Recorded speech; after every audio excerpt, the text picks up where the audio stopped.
O que define a nossa história é uma linha reta de progresso, de ferramentas de pedra a arranha-céus de aço? Ou será que essa linha do tempo está errada, cheia de fissuras, capítulos perdidos e ecos de um passado que não deveria ser possível? Em desertos gelados, no topo de montanhas impossíveis e em laboratórios de datação, existem descobertas que desafiam tudo o que sabemos. Pegadas humanas da Era do Gelo, pedras cortadas com a precisão de um laser, tecnologia que não deveria existir. Por milênios, a ciência luta para explicar. Os céticos gritam coincidência, mas a evidência permanece, gravada em pedra. Hoje, revelamos 5 descobertas que permanecem sem explicação e fazemos a pergunta proibida. Seriam eles erros de datação ou ecos de um passado que a ciência se recusa a ver? Nossa jornada começa no coração do Novo México, em um deserto diferente de qualquer outro no mundo. As dunas brancas e brilhantes de White Sands. Em 2009, cientistas fizeram uma descoberta que começou a reescrever a história humana nas Américas. Eram pegadas. Milhares delas fossilizadas na lama antiga. Pegadas de adultos e crianças, deixadas há muito tempo. A verdadeira anomalia, no entanto, não eram as pegadas em si, mas a sua idade. A datação por radiocarbono das sementes presas nas pegadas revelou o impossível. Elas tinham entre 21.000 e 23.000 anos. Isso coloca os humanos na América do Norte durante o auge da última era glacial. A história oficial sempre afirmou que isso era impossível, que as camadas de gelo teriam bloqueado qualquer migração da Ásia. O modelo Clovis First, que data a chegada humana em cerca de 13.000 anos atrás, foi a base da arqueologia americana por décadas. Céticos argumentam que a datação por sementes pode ser falha, que sementes antigas poderiam ter se contaminado com as camadas de pegadas. No entanto, os cientistas do estudo insistem que as camadas são claras e a datação é robusta. As pegadas estão lá. Então, como eles chegaram lá? Seria por uma rota costeira, navegando em barcos primitivos por mares gelados? A existência dessas pegadas força-nos a reconsiderar a resiliência e as capacidades de nossos ancestrais. Ou, como alguns se atrevem a sussurrar, elas pertencem a um povo cuja história de origem não começa com uma ponte de terra, mas com algo muito, muito mais antigo. A 4.000 metros de altitude, no Planalto Boliviano, jazem as ruínas de Pumapunku. O que resta hoje é um campo de gigantescos blocos de pedra, alguns pesando mais de 100 toneladas, espalhados como brinquedos de criança.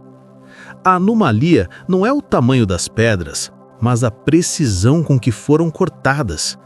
Encontramos ângulos retos perfeitos, superfícies tão lisas quanto vidro e furos complexos que parecem ter sido feitos com brocas elétricas. Os famosos blocos em H são tão uniformes que parecem ter saído de um molde.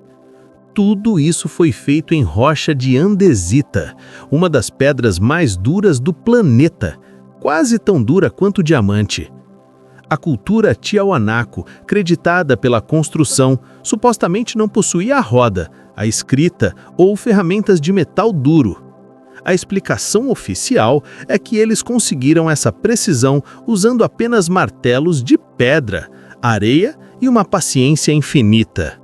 Mas engenheiros e pedreiros modernos afirmam que mesmo com nossas melhores ferramentas hoje, replicar Pumapunku seria um desafio monumental.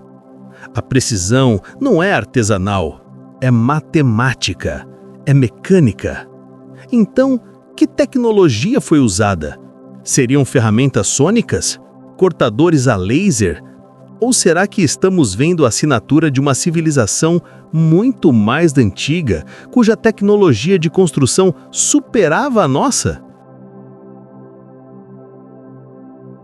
Durante a corrida do ouro na Califórnia no século XIX, mineiros cavavam túneis profundos em Table Mountain, mas a centenas de metros de profundidade, sob camadas de lava sólida, eles começaram a encontrar coisas que não eram ouro.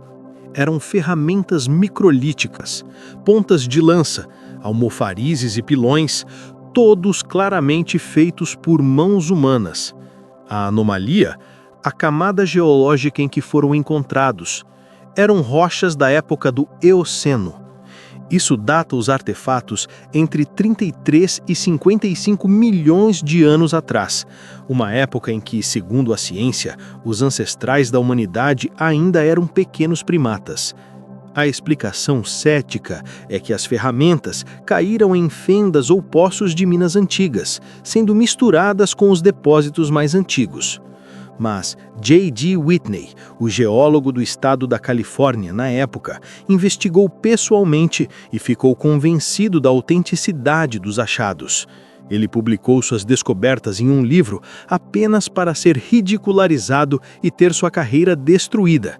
Os artefatos foram removidos de exibição e a descoberta foi varrida para debaixo do tapete da história.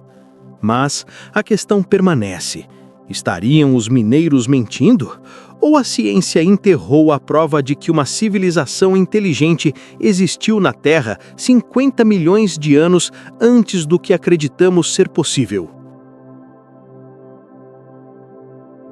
Nos anos 60, no deserto peruano de Ica, um agricultor afirmou ter encontrado uma caverna cheia de pedras gravadas. Eram milhares de pedras de andesita, cobertas com gravuras de cenas que não deveriam existir. Muitas mostravam humanos convivendo com dinossauros, realizando cirurgias complexas e observando as estrelas com telescópios. Mas o mais bizarro era um subconjunto de pedras que pareciam mostrar máquinas voadoras. Não eram pássaros estilizados, mas dispositivos com cockpits, asas e caudas, que lembram estranhamente as aeronaves modernas. A explicação oficial é simples: é uma farsa. A comunidade arqueológica considera as pedras de Ica uma fraude elaborada. O próprio agricultor admitiu ter esculpido as pedras para vender aos turistas, depois de ser ameaçado de prisão. Mas a história não termina aí. Dr. Javier Cabreira, um médico que colecionou mais de 11 mil pedras, defendeu sua autenticidade até a morte. Ele e outros argumentam que um único agricultor não poderia ter produzido tantas pedras com tal detalhe e pátina de oxidação. Eles sugerem que o agricultor encontrou uma biblioteca de pedra genuína e misturou suas próprias falsificações para vender. Se mesmo uma pequena fração dessas pedras for autêntica, isso significaria que uma cultura antiga possuía um conhecimento incrível. Então, o que são as pedras de Ica? Uma farsa engenhosa? Um mistério arqueológico não resolvido? Ou uma janela para um passado que nunca soubemos que existiu? Guardada no Museu Britânico está uma das peças mais espetaculares da arte romana, a Taça de Licurgo. É uma taça de gaiola, do século IV, feita de vidro, representando uma cena da mitologia. Mas sua verdadeira magia só é revelada com a luz. Quando iluminada pela frente, a taça tem uma cor verde jade, opaca. Mas quando a luz brilha por trás dela, a taça se transforma, brilhando com um vermelho rubi, translúcido e vibrante. Por décadas, ninguém entendeu como isso era possível. Em 1990, cientistas finalmente resolveram parte do mistério usando microscópios eletrônicos. O vidro foi impregnado com nanopartículas de ouro e prata, com cerca de 50 nanômetros de diâmetro. Essa é uma forma antiga de nanotecnologia. A explicação convencional foi um acidente, que os artesãos romanos, de alguma forma, contaminaram acidentalmente o vidro com a proporção exata de partículas do tamanho exato. Mas muitos cientistas de materiais acham essa explicação estatisticamente impossível.